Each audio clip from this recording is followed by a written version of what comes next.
അപ്പോൾ പുതിയൊരു യാത്രയിലേക്ക് എല്ലാവർക്കും സ്വാഗതം. അപ്പോൾ ഇന്ന് പോകാൻ പോകുന്നത് കണ്ണൂരുള്ള കൊട്ടിയൂർ ക്ഷേത്രത്തിലേക്കാണ്. അപ്പോൾ വർഷത്തിൽ 27 ദിവസം മാത്രം തുറന്നിരിക്കുന്ന കണ്ണൂർ കൊട്ടിയൂർ ശിവക്ഷേത്രത്തിലെ വിശേഷങ്ങളും യാത്രാ വിവരണങ്ങളുമാണ് ഈ വീഡിയോയിൽ ഉൾപ്പെടുത്തുന്നത്. അപ്പോൾ എല്ലാവർക്കും എൻ്റെ വീഡിയോയിലേക്ക് സ്വാഗതം. അപ്പോൾ ഞാൻ നമ്മുടെ കൊല്ലം പരവൂരിലെ റെയിൽവേ സ്റ്റേഷനാണ് കയറുന്നത്. അതായത് എൻ്റെ വീടിന് അടുത്തുള്ള റെയിൽവേ സ്റ്റേഷനാണ് കൊല്ലം പരവൂരുള്ള റെയിൽവേ സ്റ്റേഷൻ. അപ്പോൾ റിസർവേഷനും കാര്യങ്ങളൊന്നും ചെയ്തിട്ടില്ലായിരുന്നു. അപ്പോഴൊരു പ്ലാൻ ചെയ്ത് അങ്ങനെ പോവാണ്. അപ്പോൾ നമ്മൾ നേരെ വന്ന് മാവേലിക്കാണ് ടിക്കറ്റ് എടുത്തേക്കുന്നത്. വൈകുന്നേരത്ത് ഒരു 8:30 കൂടിയാണ് വണ്ടി വന്നത്. അപ്പോൾ ഞാനും ഉണ്ട്, എൻ്റെ അമ്മയുണ്ട്, ശില്പ എൻ്റെ വൈഫാണ്, പിന്നെ ബദരിയും ചുണ്ടും കുഞ്ഞിയും കൂടെ ഉണ്ട്. അപ്പോൾ നമ്മൾ ഇത്രയും പേരാണ് പോകുന്നത്. അപ്പം ഈ ലോക്കലിൽ പോകുമ്പോൾ അതിൻ്റെ ബുദ്ധിമുട്ടും കാര്യങ്ങളും അറിയാമല്ലോ. കുഞ്ഞുങ്ങളൊക്കെ പോകും, നല്ല മഴയുള്ള ടൈമും കൂടെ ആയിരുന്നു. അപ്പോൾ എന്തായാലും ഇവരെ ലേഡീസിൽ കയറ്റി ഇരുത്താനും ഞാൻ അല്ലാതെ ലോക്കൽ കമ്പാർട്ട്മെന്റിൽ പോയി ഇരിക്കാന്നുള്ള സെറ്റപ്പിലാണ് പ്ലാനിലാണ് പോകുന്നത്. അപ്പം പിള്ളേരെല്ലാം നല്ല എനർജി ആയിട്ട് നിൽക്കുകയാണ്. അങ്ങനെ നമ്മുടെ വണ്ടി വന്നു. ഞാൻ ലോക്കൽ കമ്പാർട്ട്മെന്റിൽ നിന്ന് കണ്ടലിൽ നല്ല തിരക്കുണ്ടായിരുന്നു. പിന്നെ വൈഫിനെയും പിള്ളേരെയും അമ്മേനെയൊക്കെ നേരെ ലേഡീസ് കമ്പാർട്ട്മെന്റിൽ അഡ്ജസ്റ്റ് ചെയ്ത് ഇരിപ്പിച്ചപ്പം അവിടെ ചെന്നപ്പോൾ പിള്ളേർക്കൊക്കെ ഇരിക്കാനുള്ള ഒരു സംവിധാനം കിട്ടി. പിന്നെ ഞാൻ ലോക്കൽ കമ്പാർട്ട്മെന്റ് പിന്നെ കുറച്ചു നേരം കഴിഞ്ഞപ്പോൾ എനിക്കും ഏതാണ്ട് നമുക്ക് ഇരിക്കാനുള്ള സൗകര്യമൊക്കെ ഉണ്ടായിരുന്നു. നല്ല തിരക്കായിരുന്നു. അപ്പം ഏതാണ്ട് ഒരു 5:30 5:00 5:30 ഇടയ്ക്കായിട്ട് കറക്റ്റ് ടൈം എന്ന് പറഞ്ഞാൽ 5:20 5:25 അതിനിടയ്ക്കാൻ കൊണ്ടാണ് തലശ്ശേരി ഇറങ്ങുന്നത്. അപ്പോൾ നമ്മൾ കണ്ണൂരിൽ നിന്ന് നേരെ തലശ്ശേരിക്കാണ് ടിക്കറ്റ് എടുത്തേക്കുന്നത്. ചില ആൾക്കാരെ അറിയാൻ പറ്റാതെ അത് നേരെ കണ്ണൂർ പോയി ഇറങ്ങും. അത് ഒരു അബദ്ധമാണ്. കാരണം വെച്ചാൽ തലശ്ശേരി ഇറങ്ങി അവിടുന്ന് പോകുന്നതാണ് ഏറ്റവും എളുപ്പമായിട്ടുള്ള ഒരു മാർഗം നമുക്ക് കൊട്ടിയൂർ ക്ഷേത്രത്തിലേക്ക് പോകാനായിട്ട്. അപ്പോൾ ഞാൻ തലേ ദിവസം ഒരു ക്യാബിൻ അറേഞ്ച് ചെയ്തായിരുന്നു. കാരണം കണ്ണൂർ എൻ്റെ ഒരു സുഹൃത്തുണ്ടായിരുന്നു, സിറാജ് എന്നാണ് പേര്. പുള്ളിക്കാരൻ്റെ ഒരു സുഹൃത്താണ് എനിക്ക് വേണ്ടി വന്നത്. അപ്പോൾ ഒരു ഇന്നോവ വണ്ടിയാണ് വന്നത്. ഏതാണ് നമ്മൾ തലശ്ശേരിയിൽ നിന്ന് പിക്കപ്പ് ചെയ്ത് തിരിച്ച് തലശ്ശേരി തന്നെ ഡ്രോപ്പ് ചെയ്യുന്ന രീതിക്കാണ് വണ്ടി അറേഞ്ച് ചെയ്തിരിക്കുന്നത്. ഏതാണ്ട് ഒരു 3500 പറഞ്ഞ് 3000 രൂപയ്ക്ക് വണ്ടി അറേഞ്ച് ചെയ്ത് കിട്ടി. അങ്ങനെ റൂമിൽ വന്ന് കുറച്ച് നേരം ഒന്ന് റെസ്റ്റൊക്കെ എടുത്തിട്ട് എല്ലാവരും ഫ്രഷായി. അപ്പം ഫ്രഷപ്പ് ആവുന്നതിന് ഏതാണ്ട് നമുക്ക് ഒരു 800 രൂപയാണ് അവിടെ നിന്ന് ചാർജ് ആക്കിയത്. അവിടെ നിന്ന് നേരെ അപ്പം തന്നെ നമ്മൾ എല്ലാവരും റെഡിയായിട്ട് ഇറങ്ങി. നല്ല അത്യാവശ്യം നീറ്റായിട്ടുള്ളൊരു ബാത്റൂമൊക്കെ തന്നെ ആയിരുന്നു. ഹോട്ട് വാട്ടറും കാര്യങ്ങളെല്ലാം ഉണ്ടായിരുന്നു. മഴയായതുകൊണ്ട് ചൂടുവെള്ളം നമുക്ക് ഒരു ആശ്രയം തന്നെ ആയിരുന്നു. അപ്പം കൂടെ വേറൊരു ഫാമിലി ഉണ്ടായിരുന്നു. അപ്പോൾ അവർ വേറെ ഒരു അറേഞ്ച്മെൻറ്റ് ചെയ്ത് ബസ്സിൽ എങ്ങനെ കണ്ടാണ് പോയിരുന്നത്. അപ്പോൾ നമ്മൾ നേരെ തലശ്ശേരിയുടെ ഈ കാണുന്ന സ്ഥാപനത്തിലാണ് നമ്മൾ ഫ്രഷപ്പ് ചെയ്യാൻ വേണ്ടി ആ റൂം എടുത്തത്. അപ്പോൾ നമ്മുടെ വണ്ടി ഇതാണ്. ഇവിടേക്ക് എത്തിച്ചേരാനുള്ള ഒരു മാർഗം എന്ന് പറഞ്ഞാൽ തലശ്ശേരിയിൽ നിന്ന് 58 കിലോമീറ്ററാണ് കൊട്ടിയൂരേക്കുള്ള ദൂരം. 1.5 മണിക്കൂർ ദൂരദേശങ്ങളിൽ നിന്ന് റെയിൽ മാർഗം എത്തിച്ചേരുന്നവർക്ക് കൊട്ടിയൂർ ക്ഷേത്രത്തിലെ കവാടം എന്നറിയപ്പെടുന്ന തലശ്ശേരി റെയിൽവേ സ്റ്റേഷനിൽ എത്തുകയും തൊട്ടടുത്തുള്ള ബസ് സ്റ്റാൻഡിൽ നിന്ന് കൊട്ടിയൂർ അമ്പലത്തിലേക്ക് ബസ് സർവീസ് ഉപയോഗിക്കാവുന്നതാണ്. ഉത്സവ സമയങ്ങളിൽ പ്രത്യേക ബസ് സർവീസുകൾ തലശ്ശേരിയിൽ നിന്നും ഉണ്ടാവും. മുഴുകുന്ന മൃഗമംഗ ശൈലേശ്വരി ക്ഷേത്രത്തിലേക്ക് 24 കിലോമീറ്റർ, മാനന്തവാടിയിൽ നിന്ന് 25 കിലോമീറ്റർ, തിരുനെല്ലി മഹാവിഷ്ണു ക്ഷേത്രത്തിൽ നിന്ന് 46 കിലോമീറ്ററാണുള്ളത്. കണ്ണൂരിലെ മറ്റൊരു പ്രസിദ്ധമായ ക്ഷേത്രമാണ് മുഴുകുന്ന് മൃദംഗ ശൈലേശ്വരി ക്ഷേത്രം. ആ ക്ഷേത്രത്തിലേക്ക് എത്തിച്ചേരാനായിട്ട് 28 കിലോമീറ്ററാണുള്ളത്. ഏതാണ്ട് 1 മണിക്കൂറുള്ളിൽ ഈ യാത്ര ചെയ്യാനേ ഉള്ളൂ. അങ്ങനെ നമ്മൾ പോകുന്ന വഴിക്ക് ഫുഡ് കഴിക്കാൻ ഒരു ഹോട്ടലിലേക്ക് കയറി. അപ്പോൾ ഹോട്ടലിൽ കയറിയപ്പോൾ അവർ പറയുന്ന കാര്യമൊന്നും അത്ര നമുക്ക് മനസ്സിലായൊന്നുമില്ല. കാരണം പത്തല് പിന്നെ വേറെ എന്തൊക്കെ ഒരു രീതിയിലുള്ള കറിയുടെ പേര്. പക്ഷെ നമ്മുടെ നാട്ടിലെ കടലക്കറി, ഈ കിഴങ്ങ് കുറുമ, ഇങ്ങനെയൊക്കെയുള്ള സാധനത്തിനൊക്കെയാണ് ആ ഒരു രീതിയിൽ പറയുന്നത്. പിന്നെ ബാജി എന്തൊക്കെ പറഞ്ഞു. പക്ഷെ നമുക്ക് സംഭവം എല്ലാം ഓക്കെ ആയിരുന്നു. കാരണം നല്ല കഴിക്കാനൊക്കെ നല്ല ബെസ്റ്റ് നല്ല ഫുഡായിരുന്നു. വേറെ മോശം പറയാനായിട്ടൊന്നും ഇല്ലായിരുന്നു. പിന്നെ കണ്ണൂരെല്ലാം എൻ്റെ കൂട്ടുകാരന്മാരുടെ ഒക്കെ പോയ സ്ഥലത്ത് അവന്മാർ പൊടിച്ചായ എന്ന് പറഞ്ഞ ചായ കുടിക്കും. അതായത് പൊടി നിറച്ചിട്ടിട്ട് അതിൻ്റെ അടിയിൽ പൊടി ഇങ്ങനെ കിടപ്പുണ്ട്. അതിനകത്ത് ഇങ്ങനെ ചായ ആക്കി തരും. അതൊരു പ്രത്യേക ടേസ്റ്റാണ്. ഞാനങ്ങനെ ചായ കുടിക്കുന്ന ഒരു ടെൻഡൻസി ഉള്ള ആളല്ല. ഇപ്പോൾ വയനാട് മാനന്തവാടിയിലൊക്കെ പോകണമെങ്കിൽ ഇവിടുന്ന് റൈറ്റ് എടുത്തിട്ട് പോയി കഴിഞ്ഞാൽ വയനാട്ടിലോട്ട് കയറാം. ഏതാണ്ട് 24-25 കിലോമീറ്റർ ഡിസ്റ്റൻസേ ഉള്ളൂ. നല്ല മഴയായിരുന്നു. നല്ല മഴയോളം മഴ പെയ്യുന്നുണ്ടായിരുന്നു. അപ്പോൾ നമ്മൾ ട്രെയിനിൽ രാത്രി വന്നതിൻ്റെ ആ ഒരു ബുദ്ധിമുട്ട് ക്ഷീണമൊക്കെ ഉണ്ടായിരുന്നു. അപ്പോൾ അത് ഈ വണ്ടിക്കകത്തിരുന്ന ഒരു ഇതൊക്കെ ഉറങ്ങി സെറ്റായി. പിന്നെ നമ്മൾ ഈ അമ്പലം എത്താറാണ് ഈ ഓടപ്പൂ എന്ന് പറയുന്ന ആ ഒരു മുള വെച്ചുണ്ടാക്കുന്നത്. അപ്പോൾ അതിനെക്കുറിച്ചൊക്കെ പറഞ്ഞുതരാം. വരുന്ന വഴിയിലാണെങ്കിൽ ഇളനീര് അത് ഫ്രണ്ടിലും ബാക്കിലോട്ടൊരു കമ്പിൻ്റെ ഇതിനകത്ത് കെട്ടിയിട്ട് അത് തലയിൽ ചുമടായിട്ട് കൊണ്ടുവരുന്നത്. നമ്മൾ ശബരിമലയിൽ ഇരുമുടിയൊക്കെ കെട്ടി കൊണ്ടുവരുന്ന കണക്ക് അത് ഇളനീര്, അതായത് കരിക്ക അവിടുത്തെ ആളുകൾ ആ ഒരു ഐതിഹ്യ പ്രകാരം കൊണ്ടുവരുന്നത്. പല ഇനം ഉൽപ്പന്നങ്ങൾ വിൽക്കുന്ന ഒരുപാട് നിരവധി കടകളും കാര്യങ്ങളും എല്ലാം ആ ഒരു സീസൺ ടൈമിലുണ്ട്. ഇതൊരു ഗ്രാമപ്രദേശമാണ്. ഈ സീസൺ അനുബന്ധിച്ചിട്ടുള്ള രീതിയിലുള്ള ആ ഒരു ആള് അനക്കം അങ്ങനെയുള്ള രീതിയിലേ ഉള്ളൂ. അങ്ങനെയുള്ള ബസ് സർവീസും ഒക്കെ അങ്ങനെയാണ്. അപ്പം പ്രത്യേകിച്ച് സർവീസുകൾ ഇടാറുമുണ്ട്. അപ്പൊ എന്ത് സാധനം വേണമെങ്കിലും അവിടെ കിട്ടും. കാരണം ആ ഒരു മഴയത്ത് ആൾക്കാർ കുടയൊന്നും ചൂടി അങ്ങനെ അധികാരം നടക്കുന്നില്ല, ഫുള്ള് നനയാണ്. അമ്പലത്തിന്റെ ഉള്ളിൽ പോയിട്ട് തിരിച്ചു വരുന്ന ആൾക്കാരെല്ലാം നനഞ്ഞ് കുളിച്ച് കയറുന്നത്. കാരണം അത്രത്തോളം ക്യൂ നിൽക്കണം. അപ്പൊ അതൊക്കെ കാണിച്ചു തരാം. അപ്പോൾ നമ്മളിപ്പം നേരെ 2-3 തോർത്തൊക്കെ വാങ്ങിച്ചിട്ട് ക്ഷേത്രത്തിന്റെ ഉള്ളിലോട്ട് കയറി പോവാണ്. പിന്നെ ഗോപ്ര 12 വെച്ചാണ് വീഡിയോ എടുക്കുന്നത്. അപ്പോൾ ഈ ഫ്ലാഷ് കണക്ക് അടിക്കുന്നതെന്ന് പറഞ്ഞു കഴിഞ്ഞാൽ നമ്മുടെ LED ബൾബിന്റെ ആ ഒരു ഇതാണ് ക്യാമറയിൽ കാണുന്നത്. അപ്പം നമ്മൾ നേരെ എൻട്രി കയറുവാണ്. എൻട്രി കയറുന്ന പറഞ്ഞാൽ ഇവിടെ ആ ഒരു ഉത്സവ സീസൺ ടൈമിൽ മാത്രമേ ഈ അക്കര എന്ന് പറയുന്ന കൊട്ടിയൂര് ഇക്കര കൊട്ടിയിരുന്നുണ്ട്. അപ്പോൾ അക്കര കൊട്ടിയൂരിട്ടാണ് പോണത്. അപ്പം ഇവിടെ ഒരു ഗേറ്റ് കണക്കുണ്ട്.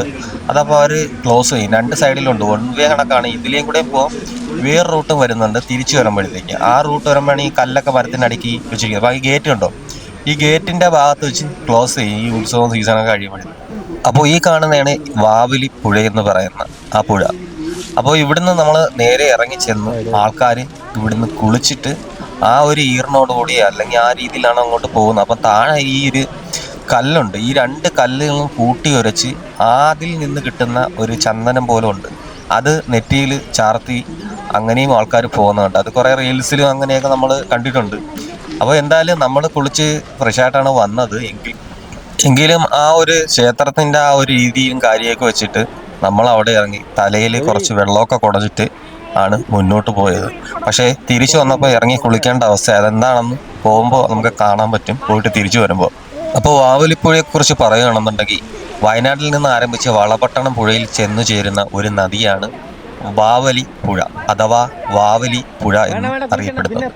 കൊട്ടിയൂർ, കേളകം, കാണിച്ചാർ എന്നീ പഞ്ചായത്തുകളിലൂടെ ഒഴുകുന്ന ഈ പുഴ കൊട്ടിയൂർ പഞ്ചായത്തിൻ്റെ 9 വാർഡുകളുടെ സ്പർശിച്ചുകൊണ്ട് കടന്നുപോകും. കൊട്ടിയൂർ വൈശാഖ മഹോത്സവം നടക്കുന്നത് വാവലിപ്പുഴയുടെ തീരത്താണ്. ഈ പുഴയുടെ തീരത്ത് വാവുബലി നടക്കാറുള്ളതിനാൽ വാവുബലി പുഴ എന്ന് പേരിലാണ് അറിയപ്പെടുന്നത്. പിൽക്കാലത്ത് അത് ലോപിച്ചാണ് വാവലി എന്ന മാറിയെന്നായിരുന്നു പറയപ്പെടുന്നത്. കൊട്ടിയൂരിൽ വാവലിപ്പുഴയുടെ വടക്കേ തീരത്ത് തിരുവഞ്ചിറ എന്നറിയപ്പെടുന്ന ഒരു ചെറിയ പുഴയുണ്ട്. ആ പുഴയുടെ നടുവിലാണ് പ്രശസ്തമായ നമ്മുടെ കൊട്ടിയൂർ ശിവക്ഷേത്രം സ്ഥിതി ചെയ്യുന്നത്. നല്ല അസാധ്യ തിരക്കാണ്. ക്യൂ ഏതാണ്ട് ആ ബ്രിഡ്ജ് കഴിഞ്ഞ് കയറി വരുമ്പോൾ 1 മണിക്കൂറോളം എടുത്തിട്ടാണ് നമ്മൾ ഓരോ മൂവ്മെൻറ്റും ചെയ്തിട്ടുള്ളത്. കാരണം രാവിലെ 8:30 ആ ഒരു പരുവത്തോടുകൂടി തന്നെ നമ്മൾ ക്ഷേത്രത്തിൽ എത്തിച്ചേർന്നിരുന്നു. തിരിച്ചു പോയപ്പോൾ ഏതാണ്ട് 2 മണിയായി. ക്യൂ നിങ്ങൾക്ക് കാണാൻ പറ്റും. ഇത്രത്തോളം ക്യൂ നല്ലോണം തിരക്കിലാണ് അവിടെ ആളുകൾ നിൽക്കുന്നത്. അപ്പോൾ എല്ലാവരും നല്ലോണം നനഞ്ഞിട്ടുണ്ട്. അപ്പോൾ നമുക്ക് ക്ഷേത്രത്തിൻ്റെ കുറച്ച് ഐതിഹ്യം കാര്യം കൂടെ പറഞ്ഞു തരാം.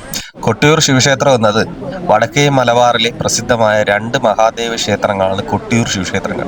കണ്ണൂർ ജില്ലയിലെ കൊട്ടിയൂർ ഗ്രാമത്തിലാണ് ഈ ക്ഷേത്രം സ്ഥിതി ചെയ്യുന്നത്. ബാവലിപ്പുഴയുടെ തീരത്തുള്ള ഈ നാടിന് ദക്ഷിണകാശി എന്ന പേരിലും വിശേഷിക്കാറുണ്ട്. ഇക്കരെ കൊട്ടിയൂർ ക്ഷേത്രവും അക്കരെ കൊട്ടിയൂർ ക്ഷേത്രവുമുണ്ട്. ഇങ്ങനെ 2 ക്ഷേത്രങ്ങളാണ് ഇവിടെ ഉള്ളത്. പരമശിവനും പാർവതിയുമാണ് പ്രധാന ആരാധനാമൂർത്തികൾ.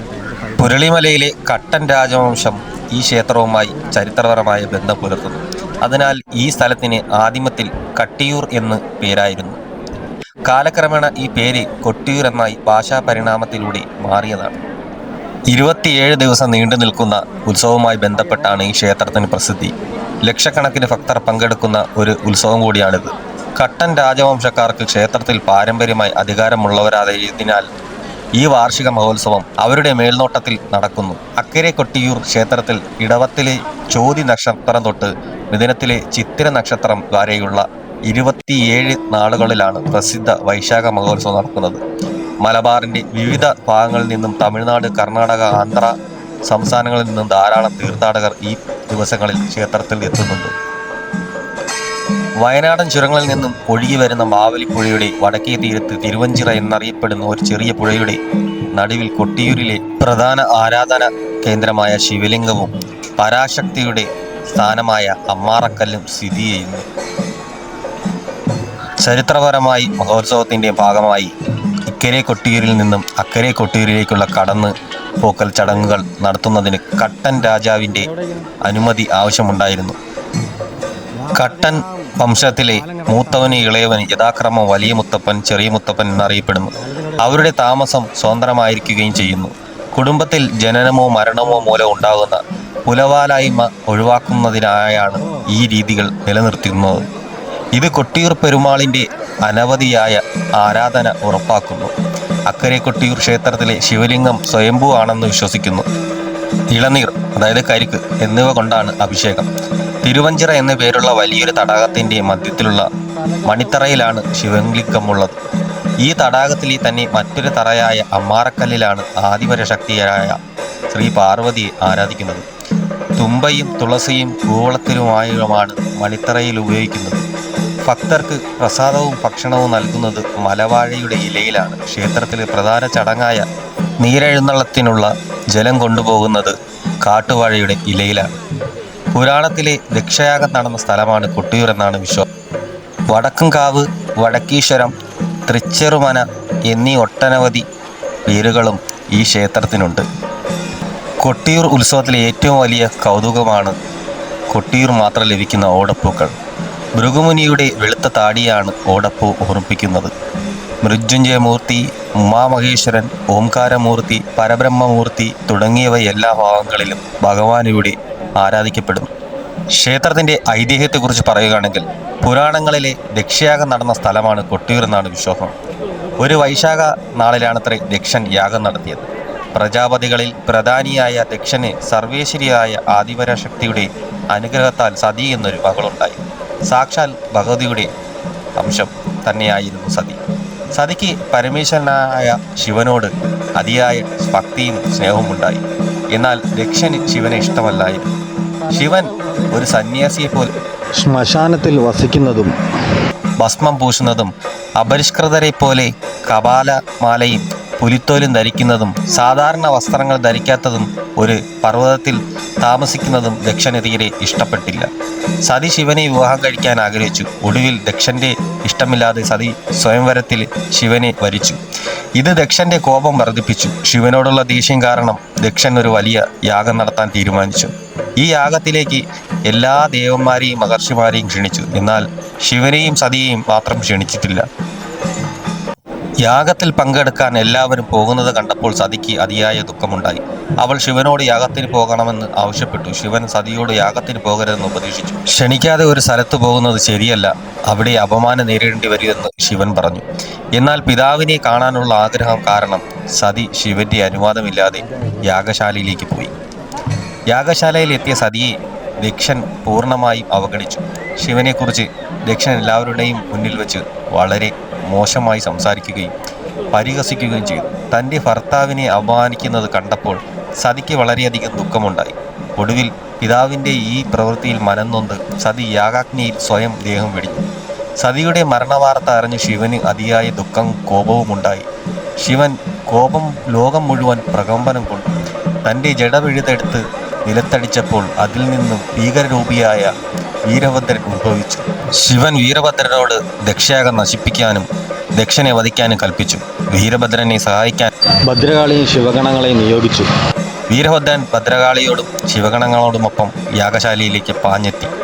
തുടർന്ന് ഭയങ്കരമായ യുദ്ധം നടന്നു. വീരഭദ്രനും ഭദ്രകാളിയും ദക്ഷന്റെ യാഗം നശിപ്പിക്കുകയും യാഗത്തിൽ പങ്കെടുത്ത ദേവന്മാരെയും മഹർഷിമാരെയും ആക്രമിക്കുകയും ചെയ്തു. ഒടുവിൽ വീരഭദ്രൻ ദക്ഷന്റെ തലയറുത്തു യാഗശാലയിൽ രക്തക്കളമാക്കി മാറി. ശിവൻ യാഗശാലയിലെത്തി സതിയുടെ ശരീരം കണ്ട് വിലപിച്ചു. ദേവന്മാർ ശിവനോട് മാപ്പ് പറഞ്ഞു സമാധാനിപ്പിക്കാൻ ശ്രമിച്ചു. ഒടുവിൽ എല്ലാവരുടെയും അഭ്യർത്ഥനയാൽ മഹാദേവൻ ഒരു ആടിൻ്റെ തല വെച്ച് ദക്ഷനെ പുനർജീവിപ്പിച്ചു.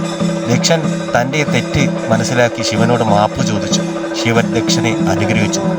ഏറെ ദുഃഖിതനായ ശിവൻ സതിയുടെ ശരീരവുമായി കണ്ണീരോടെ അലയാൻ തുടങ്ങി. ശിവനെ ഈ അവസ്ഥയിൽ നിന്ന് മോചിപ്പിക്കുവാൻ മഹാവിഷ്ണു തൻ്റെ സുദർശന ചക്രത്താൽ സതിയുടെ ശരീരം 51 കഷ്ണങ്ങളാക്കി ചിതറിപ്പിച്ചു. അവ ചെന്ന് പതിച്ച സ്ഥലങ്ങളിൽ എല്ലാം ഭഗവതിയുടെ സാന്നിധ്യമുള്ള 51 ശക്തിപീഠം ക്ഷേത്രങ്ങളായി മാറി. ഭക്തർക്ക് അനുഗ്രഹം ചൊരിയാൻ പരാശക്തി വിവിധ ഭാഗങ്ങളിൽ അവിടെ കുടികൊണ്ടു. തുടർന്ന് വൈരാഗിയായ ശിവൻ കൊടു തപസ് അനുഷ്ഠിക്കാൻ കൈലാസത്തിലേക്ക് പോയി. പിന്നീട് കൊടും വനമായി തീർന്ന യാഗസ്ഥലം കുറിച്യരുടെ വാസസ്ഥലമായി. ഒരു കുറിച്യ യുവാവ് അമ്പിന് മൂർച്ച കൂട്ടാൻ ഒരു കല്ലിൽ ഉരയ്ക്കുകയും കല്ലിൽ നിന്ന് രക്തം വരികയും ചെയ്തു. ഇത് അറിഞ്ഞെത്തിയ പടിഞ്ഞേറ്റ നമ്പൂതിരി കൂവയിലയിൽ കലശമാടിയത്രേ. വൈശാഖ ഉത്സവം ആരംഭിച്ചത് ക്ഷേത്രത്തിൽ ഇന്നു കാണുന്ന ചിട്ടകൾ ഉണ്ടാക്കിയത് ശങ്കരാചാര്യർ ആണെന്ന് കരുതുന്നു. ക്ഷേത്രത്തിലെ ഉത്സവത്തെക്കുറിച്ച് പറയുകയാണെങ്കിൽ മലയാള മാസമായ ഇടവ മാസത്തിലെ ചോതി സ്വാതി ദിവസത്തിലാണ്, അതായത് മെയ് ജൂൺ മാസങ്ങളിൽ ഉത്സവം തുടങ്ങുക. ഇളനീരാട്ടത്തോടു കൂടിയാണ് ഉത്സവം തുടങ്ങുക. ആദ്യം കണ്ടെത്തിയ ശിവലിംഗം അടങ്ങിയത് ആദ്യത്തെ ഇളനീർ അഭിഷേകം നടത്തിയതിനു ശേഷമാണ്.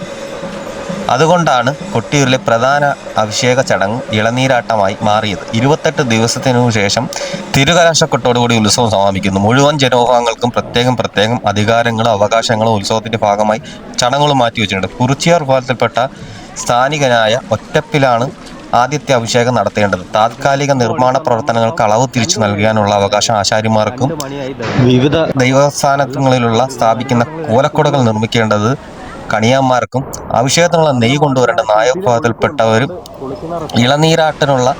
നിളനീർ എഴുന്നള്ളിച്ച് തീയർ വിഭാഗത്തിൽപ്പെട്ടവരും കത്തിക്കാനുള്ള വിളക്കുതിരി കൊണ്ടുവരുന്ന അധികാരം ചാലിയ സമുദായക്കാർക്കുമാണ് ഉള്ളത്. ഉത്സവത്തിന് മുന്നോടിയായി നീരെഴുന്നള്ളത്തുണ്ട്. ബാവലിക്കരയിൽ വിഗ്രഹം കണ്ടെത്തിയതിന്റെ അനുസ്മരണ ചടങ്ങാണിത്. സ്ഥാനികരും അവകാശികളും അടങ്ങുന്ന സംഘം കൂവയിലകളിൽ ബാവലി തീർത്ഥം ശേഖരിച്ച് മണിത്തറയിലുള്ള ദേവസ്ഥാനത്ത് അർപ്പിക്കുന്നതാണിത്. മണത്തണയിലെ ഒരു ക്ഷേത്രത്തിൽ സൂക്ഷിക്കുന്ന ഭണ്ഡാര എഴുന്നള്ളിച്ചു കൊണ്ടുവരുന്ന ചടങ്ങാണ് ഭണ്ഡാര എഴുന്നള്ളത്ത്. ഭണ്ഡാര എഴുന്നള്ളത്തിന് അക്കരെ ദേവസ്ഥാനത്ത് എത്തിയ ശേഷം മാത്രമേ സ്ത്രീകൾക്ക് അക്കരെ കൊട്ടിയൂരിലേക്ക് പ്രവേശനമുള്ളൂ. ഇടവത്തിലെ ചോദ്യനാളിൽ വയനാട് ജില്ലയിലെ തവിഞ്ഞാൽ ഗ്രാമത്തിലെ മുതിരേരിക്കാവ് ക്ഷേത്രത്തിൽ നിന്ന് ഒരു വാൾ ഇക്കരെ കൊട്ടിയൂരിലേക്ക് ഉത്സവം തുടങ്ങുവാനായി കൊണ്ടുവരുന്നു. ഈ വാള് കൊണ്ടാണ് വീരഭദ്രൻ ദക്ഷിണെ കൊന്നതെന്നാണ് വിശ്വാസം. മുതിരേരിക്കാവിൽ ഈ വാള് ദിവസവും പൂജിക്കപ്പെടുന്നു. ഈ ഉത്സവം ദക്ഷയാഗത്തിന് സമാനമാണെന്ന് കരുതപ്പെടുന്നു. മുഴുകുന്ന ഗ്രാമപഞ്ചായത്തിലെ നല്ലൂരിലുള്ള ബാലങ്കര എന്ന സ്ഥാനത്ത് നിന്ന് വ്രതാനുഷ്ഠാനങ്ങളോടെ നല്ലൂരന്മാർ കൊട്ടിയൂരിലേക്ക് കലങ്ങൾ തലച്ചുമടായി എഴുന്നള്ളിക്കുന്ന ഒരു ചടങ്ങുണ്ട്. കലശാട്ട് നടക്കുമ്പോൾ കലശം നിറയ്ക്കുന്നത് ഈ കലങ്ങളിലാണ്.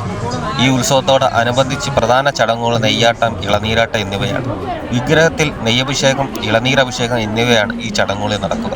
അപ്പം നമ്മൾ പോയിട്ട് തിരിച്ചിറങ്ങിയത് അക്കരെ കൊട്ടിയിൽ നിന്നാണ് ഇറങ്ങിയത്. ഇനി ഇക്കരെ കൊട്ടിയിലുണ്ട്. ഇക്കരെ കൊട്ടിയിലാണ് ഈ കാണുമ്പോൾ. അപ്പോൾ അങ്ങോട്ടേക്ക് ഒന്ന് കയറിയിട്ട് വരാം. അപ്പം വൈഫും മക്കളും പിള്ളേരെല്ലാം അന്ന് തിരിച്ചു വന്നപ്പോൾ ഞാൻ പറഞ്ഞില്ലേ വെള്ളത്തിൽ കുളിച്ച്. കാരണം എന്ന് വെച്ചാൽ ഫുള്ള് ചെളിയായിരുന്നു. ചെളി ഉള്ളതുകൊണ്ടാണ് തിരിച്ചിറങ്ങിയ ആ ഒരു ഇവിടെ കുളിക്കുകയുണ്ടായി. കുളിച്ചിട്ട് തേരെ കയറി വന്ന് ഒരു ഡ്രസ്സൊക്കെ ചേഞ്ച് ചെയ്യാൻ പോവുകയാണ്. ആ സമയം കൊണ്ട് ഞാൻ ഇക്കരെ കൊട്ടിയിലൊന്ന് കയറി. അക്കരെ കൊട്ടിയിൽ എന്ന് പറഞ്ഞാൽ വർഷത്തിൽ ആ ഒരു 27 ദിവസമാണ് ഈ ഒരു ആരാധന കാര്യങ്ങൾ നടക്കുന്നത്. അതുവരെ പൂട്ടിയിട്ടൊക്കെയാണ്. പിന്നെ അവിടെ ആ തടാകത്തിൽ ആ ശിവലിംഗം അത് മണ്ണിൽ മൂടിക്കിടക്കുകയാണ് ചെയ്യുന്നത്. അപ്പോൾ നമ്മുടെ ഈ ഓടപ്പൂ എന്ന് പറഞ്ഞ സംഭവം എന്ന് പറയുന്നതാണ് ഭൃഗുമുനിയുടെ വെളുത്ത താടി എന്ന് അറിയപ്പെടുന്ന ഓടപ്പൂവാണിത്. അത് നമ്മുടെ കാട്ടിലെ ഈറ അടിച്ച് ചതച്ച് ഇങ്ങനെ ഒരു പരുവത്തിലാക്കി എടുക്കുന്നതാണ്. അപ്പോൾ നേർച്ചയായിട്ട് ചെയ്ത ആൾക്കാർ വീട്ടിൽ കൊണ്ട് തൂക്കാറുണ്ട്. അപ്പോൾ വീഡിയോ കണ്ട് ഇഷ്ടപ്പെട്ടവർ മാക്സിമം ഒന്ന് ലൈക്ക് ചെയ്യുക, ഷെയർ ചെയ്യുക, സബ്സ്ക്രൈബ് ചെയ്യുക. അപ്പം ഇനിയും നല്ലൊരു വീഡിയോ കാണാം. അപ്പോൾ എല്ലാവർക്കും നല്ലതേ നടക്കട്ടെ.